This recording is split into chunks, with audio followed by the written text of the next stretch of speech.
एक कहानी जो मैं क्लास 4-5 में सुनाई गई थी, वही मैं आपको सुना रहा हूँ। उससे क्या सीख मिलती है वो आप समझिए और उस सीख का उपयोग आप अपने जीवन में करिए। कहानी ऐसी थी कि एक महिला थी, उसके एक छोटा बच्चा था और उसने एक नेवला पाल रखा था।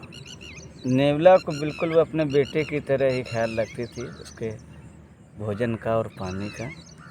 फिर एक दिन वो घड़ा लेकर दूर से पानी लेने गई। उसका बच्चा आंगन में लेटा गई, खेल रहा था यानी, और नेवला वहाँ बैठा था। वो चली गई और जब वो उसी समय क्या हुआ कि एक सांप आ गया और वो सांप बच्चे की ओर बढ़ रहा था। तो नेवला ने ये सोचा कि ये तो बच्चे को काट लेगा, तो उसने उस सांप को ही मार दिया। और जैसे ही मार दिया तो उसके मुंह में खून लग गया और वो ये दिखाने के लिए कि देखो मैंने एक अच्छा काम किया है, वो जाकर बाहर बैठ गया दरवाजे पर। महिला जब घड़ा लेके आई तो उसने देखा कि नेवला बाहर बैठा है और उसके मुंह में खून लगा। उसने ये सोचा कि इस नेवले ने मेरे बच्चे को मार दिया और उसे गुस्सा आ गया और उसने उस मटके को उसके ऊपर पटक दिया। इस तरह नेवला तो मर गया। जब वो महिला अंदर आई तो देखा कि सांप के टुकड़े पड़े हुए थे और बच्चा खेल रहा था।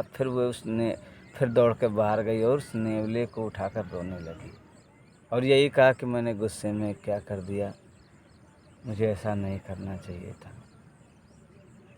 वही स्थिति हमारे जीवन में भी आती है। जब हमें गुस्सा आता है तो कुछ समझ नहीं आता, अच्छा है या बुरा, बाद में हम पछताते हैं। जब वो कहानी मुझे सुनाई गई थी तो यही बताया गया था कि हमें गुस्से में कोई काम करना नहीं चाहिए। लगभग हम लोग सभी लोग यही बोलते हैं और गुस्सा जब उनको आता है तो क्या, मैं ये नहीं कहता हूँ कि गुस्सा खराब, पर अति गुस्से का जो होती है वो ख़राब होती है। मैंने इस कहानी से यही सीखा और मुझे आज तक कभी इस बात के लिए सॉरी किसी से नहीं बोलना पड़ा कि अरे मैंने गुस्से में ये तुमसे कह दिया। मैं गुस्से में आकर कभी किसी को कुछ कहता नहीं, उतना ही डोज देता हूँ जितना ज़रूरी होता है, और वो भी शब्दों से। हाथ से डोज मैं देता नहीं किसी को।